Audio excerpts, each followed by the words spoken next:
Hello, welcome back. I'm an Indian, so being an Indian, Hindi is my mother tongue.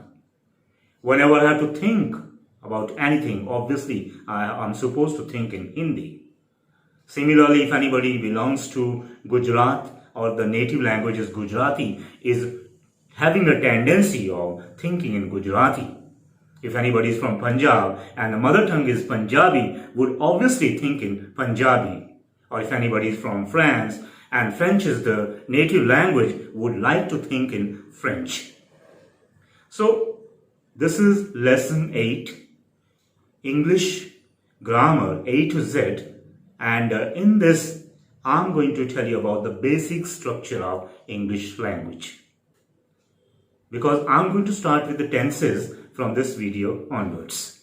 But before starting with the tenses, I would like to throw some light upon the structures which are used in English, which I must call the backbone of the language. Now just imagine a person without a vertebra or the backbone. You cannot think of life of a human standing erect and straight without having the backbone. In the absence of the backbone, the whole body would collapse. And we cannot think of any movement of any single limb or any single muscle of the body in the absence of the functioning of the backbone. Because the whole nervous system passes through this backbone. Same is the importance of structure, sentence structure in the body of a language. So, sentence structure is the backbone of the language. As I was telling you that there are lots of languages that are used in English, like they are used in India, like Hindi, Punjabi, Gujarati, Marathi, Pahari, etc. And if you look at these languages, their origin is Devanagari script. These all languages are scripted on Devanagari pattern, which is directly coming or derived from Sanskrit. So, if we look at the basic structure of all these languages, it goes something like this. First of all, of course, there is a subject. In future, whenever I'm explaining the tenses in all the videos, I would be writing S instead of subject. S stands for subject. So, in the Devanagari script, in all the languages, first of all, there is a subject. After this, there comes an object. O stands for object here. And then comes verb, or we call it a main verb. And after the main verb, if there is required, then comes a helping verb. So a basic structure of Devanagari script languages is subject, object, verb and helping verb. But when we look at the languages which have been derived or which are based on Roman script, and English is one of them, their basic structure is totally different. So English has a different structure from Indian languages. If you look at the structure of Indian English language, it is first of all there is a subject. Obviously, subject is there as in case of Devanagari script also, or in Hindi or Punjabi also. So first of all there is subject, and after subject there comes a helping verb, and after helping verb there is the main verb, and then there comes an object. So there is a sky difference in the structures of all these languages based on different scripts. Here lies the problem actually to understand the language or to grab the language properly. But before explaining that, I would like to tell you once again about subject, verb and objects. Subject, try to understand. Subject means a doer, one who performs the action, through whom or through which the action is performed. That is a subject or a doer. Like I'm making this video for you, or I'm addressing you, I'm trying to explain the things to you. So I'm a doer.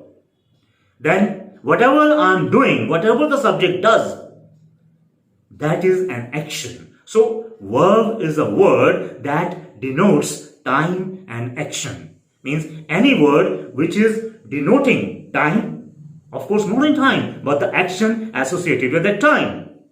Whether the time is present or past or future, or what kind of action. Whether I'm drinking, I'm sleeping, I'm dancing, I'm writing, whatever. These are all actions. And at what time the actions are happening, that is also a concern of the verb. Then comes object. Object is a bearer. Like if I do something, my action passes on something else, that what bears the action, that is an object. Suppose I deliver a lecture. So I'm the doer. Lecture is the bearer and deliver is the verb. Or I make a video. So video is a bearer. Video is the object and I'm the doer. So try to understand, because it's very important to understand the tenses to have an understanding of subject, verb and object. Now, my point where I started the video. For the basic structure, it's very necessary to avoid learning English in a local language. Means if you try to improve your English by the help of your mother tongue or by translating it or with the help of the translation method, it may take you very, very long time, or you may not be able to be proficient in the language. So stop learning English in your own native language. You need to basically understand the language in the language you want to learn. Means you need to think in English, and to think in English is very important. You must not first translate and then think. That won't be possible. And it's a very simple, you can start in a very simple manner. Like you can start with the words. Whatever the things around you, like I'm standing in this room right now. Behind me there's a wall, and on my left hand side there's a curtain. On my right hand side there's an almirah. So you can think about these type of basic structure. You can start even with the simple words, but in English, not first thinking in Hindi and then translating them into English. So if you think in Hindi, your basic structure of Hindi will become a barrier to make the sentence correctly in English, because there is a basic difference of the structure. There is a basic difference of the backbone of Hindi and English. You cannot merge them, because in Hindi, after subject, there comes object, then comes helping verb, and then in the end, the verb comes. But in English, object comes in the end, and helping verb comes after subject, and after helping verb, we write a main verb. So, because of this basic structure, we are not supposed to think, or we are not supposed to think in English, think in Hindi or Punjabi. We have to think directly in English, and we are supposed to not to depend solely upon translation method. So I hope this video will make you understand how to make the basic structure correct in English, and what is the backbone of English, and how it differentiates or how it differs from other languages of India. I'll be back, and I'm going to start with the tenses from the next video in the lesson 9. Keep waiting for that. Thank you very much. Have a nice time.